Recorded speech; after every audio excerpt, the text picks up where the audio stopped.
BSc third year students, आज का जो टॉपिक है बायोटेक्नोलॉजी से जेल इलेक्ट्रोफोरेसिस है। जैसा कि इक्विपमेंट दिख रहा है, इसको जेल इलेक्ट्रोफोरेसिस यूनिट कहते हैं। ये किस काम में आता है? इसको डीएनए, आरएनए या प्रोटीन के सेगमेंट्स को अलग करने के काम में लेते हैं।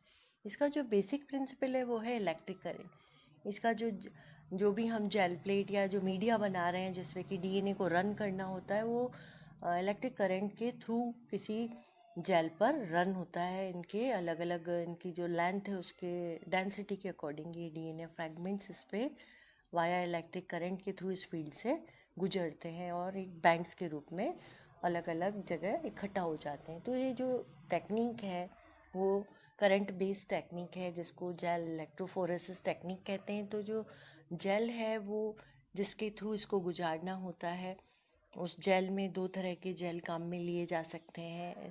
तो फर्दर इसको देखने के लिए पहले हम यहाँ देखें कि इलेक्ट्रोफोरेसिस यूनिट में क्या क्या पार्ट्स हैं। तो जेल इलेक्ट्रोफोरेसिस यूनिट में यहाँ पे इलेक्ट्रोफोरेसिस बॉक्स है। सेकंड, इसमें जेल शेल्फ होती हैं जिसमें कि हम जेल की प्लेट्स बना के इंसर्ट करते हैं। जेल का कॉम्ब है जिससे इन प्लेट्स में वेल्स तैयार किए जाते हैं। इस पूरे बॉक्स में करंट की सप्लाई के पॉइंट्स होते हैं।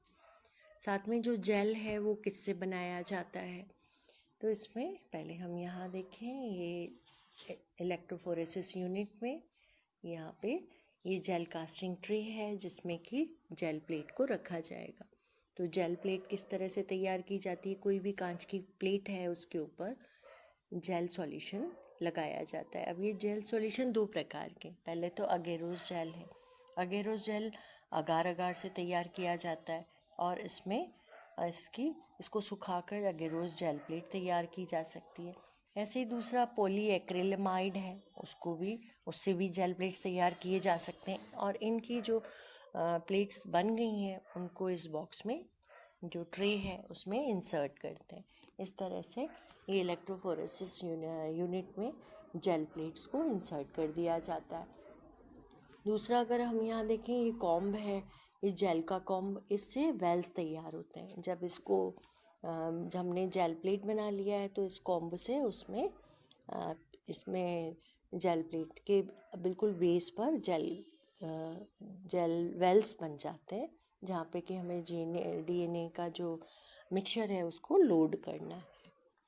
ये करंट है जिससे कि जो कि इस इलेक्ट्रोफोरेसिस यूनिट में सप्लाई किया जाएगा। इससे होते हुए जो डीएनए के फॉस्फेट मॉलिक्यूल्स हैं जिसमें नेगेटिव चार्ज है, उनके कारण ये डीएनए इस करंट में के थ्रू इस जेल पर मूवमेंट शो करते हैं।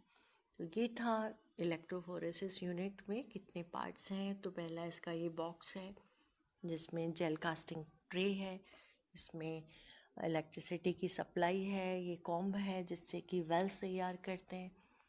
अब ये जो एनालिटिकल इक्विपमेंट है जिससे कि हम फर्दर स्टडी करते हैं, इसमें डीएनए सेगमेंट का मिक्सचर कैसे तैयार करना है, लोडिंग किस प्रकार होती है, ये डीएनए सेगमेंट किस तरह से मूव होते हैं, उसको अब हम देखते हैं।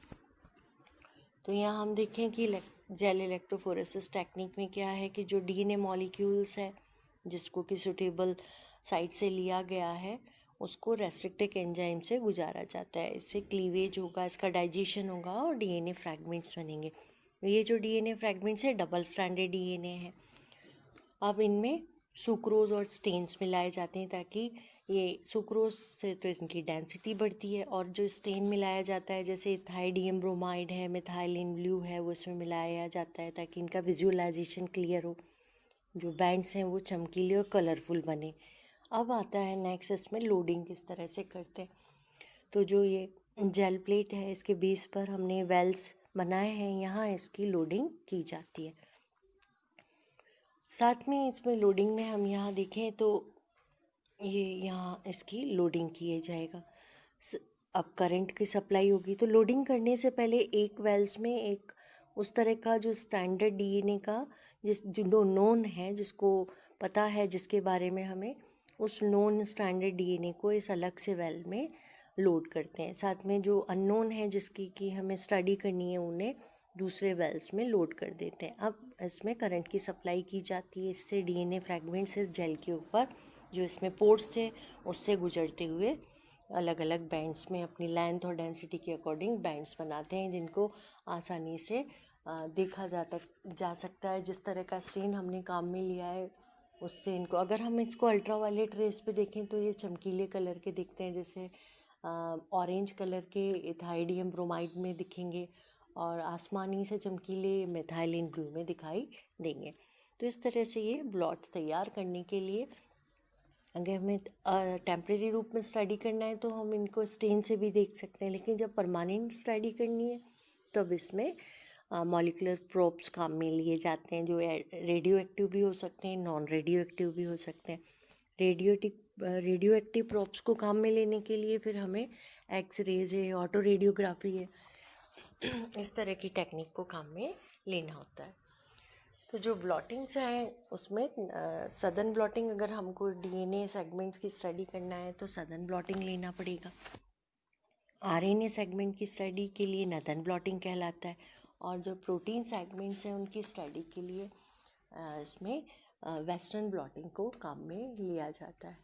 इस तरह से ये जो जेल प्लेट था जिसमें डीएनए सेगमेंट्स आ गए हैं, डबल स्ट्रैंडेड डीएनए हैं, उनको अब फर्दर सिंगल स्ट्रैंड बनाने के लिए और नाइट्रोसेल्यूलोज पे फिल्टर कराने के लिए किस तरह से टेक्निक काम में ली जाती है उसको हम देखते हैं। ये कि जो अगेरोस जेल था, उस अगेरोस जेल के ऊपर यहाँ डबल स्ट्रैंडेड डीएनए के बैंड्स आ गए। अब उन्हें अल्कली ट्रीटमेंट किया जाता है। अल्कली ट्रीटमेंट से जो ये सिंगल स्ट्रैंडेड डीएनए में कन्वर्ट होता है। इसमें बफर फिल्टर्स पे जो अगेरोस प्लेट है उसको रखा जाता है, इस पे नाइट्रोसेल्यूलोज की प्लेट रख देते हैं।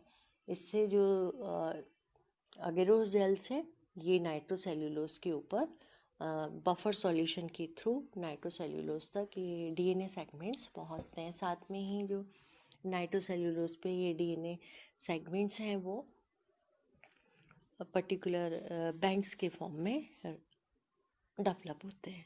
यहाँ हम देख रहे हैं, ये हमने स्टार्टिंग किया था, डीएनए था, डीएनए के सेगमेंट्स बनाए थे, इलेक्ट्रोफोरेसिस के थ्रू यहाँ पे बैंड्स तैयार हो गए।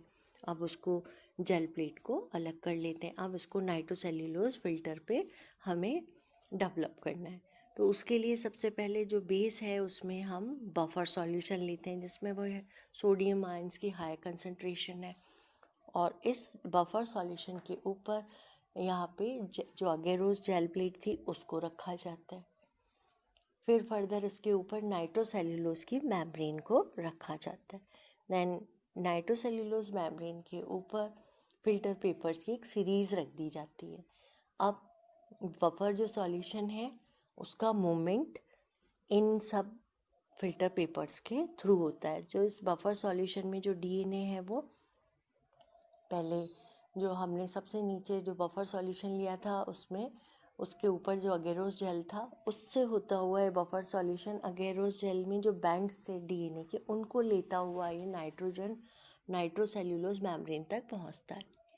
इस नाइट्रोसेल्यूलोज मेम्ब्रेन के ऊपर यहाँ पे फिक्स हो जाते हैं जो सिंगल डीएनए है, वाया बफर्स के थ्रू, बफर सॉल्यूशंस के थ्रू ये यहाँ सिंगल स्ट्रैंडेड डीएनए सेपरेट हो जाएगा और फिक्स हो जाएगा। अब ये जो सेगमेंट्स हैं, ये जो बैंड्स हैं, अब ये ब्लॉटिंग कहलाते हैं। इस तरह से ब्लॉटिंग तैयार हो जाते हैं, ये ब्लॉटिंग। अब इसको, इन ब्लॉट्स को किस तरह से आइसोलेट करेंगे, इन प्योर फॉर्म में इन ब्लॉट्स को आइसोलेट किया जाता है। तो इसमें जो नाइट्रोसेल्यूलोज फिल्टर्स हैं जिसमें सिंगल स्ट्रैंडेड डीएनए थे, अब उसको ड्राई हीट से गुजारा जाएगा। लगभग 80 डिग्री सेंटीग्रेड टेम्परेचर जो ड्राई है ओवन में इनको रखा जाता है। इससे जो नाइट्रोसेल्यूलोज फिल्म है वो ड्राई हो जाती है और उसके ऊपर जो सेगमेंट्स हैं वो अच्छे से चिपक जाते हैं। अब इन्हें कैसे पहचाना जाए, इनकी पहचान के लिए रेडियो एक्टिव प्रोब्स काम में लिए जाते हैं। ये जो डीएनए प्रोब्स हैं ये रेडियो एक्टिव हैं, जैसे फॉस्फेट P32 डीएनए प्रोब्स। ये जो प्रोब्स हैं इन डीएनए बैंड्स में जो स्पेशल साइट्स हैं वहाँ पर जाकर इंसर्ट होंगे, यानी हाइब्रिडाइजेशन होगा, ये हाइब्रिड बना लेंगे उन स्पेसिफिक साइट पे। उन स्पेसिफिक साइट को अगर हम एक्सरे प्लेट पे देखें तो वो ब्लैक स्पॉट्स के रूप में क्लियर दिखते हैं, एक्सप्रेस होते हैं। तो फर्दर इन्हें ऑटो रेडियोग्राफी से आसानी से इन बैंड्स को पहचान कर वापस से कट लगा के इन्हें अलग कर लिया जाता है। और पुनः जो रीसाइकिल है इलेक्ट्रोफोरेसिस की, उससे गुजारा जाता है। अब ये जो रीसाइकिल किसके लिए होगी? प्योर फॉर्म में जो सिंगल स्ट्रैंडेड डीएनए था उसको डेवलप करने के लिए ब्लॉटिंग फॉर्म में। इस तरह से उसके सिंगल स्ट्रैंडेड ब्लॉटिंग्स टेक्निक से जो ब्लॉट्स तैयार कर लिए जाएंगे और सिंगल स्ट्रैंडेड डीएनए आइसोलेट कर लिया जाता है। तो जो प्योर फॉर्म में सिंगल स्ट्रैंडेड डीएनए इस तरह से जेल इलेक्ट्रोफोरेसिस से सदन ब्लॉटिंग के थ्रू डेवलप किया जा सकता है। इसकी क्या इम्पोर्टेंस है? तो इस फिंगर प्रिंटिंग में, जेल डीएनए फिंगर प्रिंटिंग में, ट्रांसजेनिक ऑर्गेनिज्म में कोई स्पेशल जीन की पहचान करनी है उसके लिए, इस तरह से इनको बायोटेक्नोलॉजी में इस सदन टेक्निक को यूज़ करते हैं। फर्दर इसके बाद नदन ब्लॉटिंग है, वेस्टर्न ब्लॉटिंग है, इसको हम नेक्स्ट लेक्चर में डिटेल में समझेंगे। Thank you.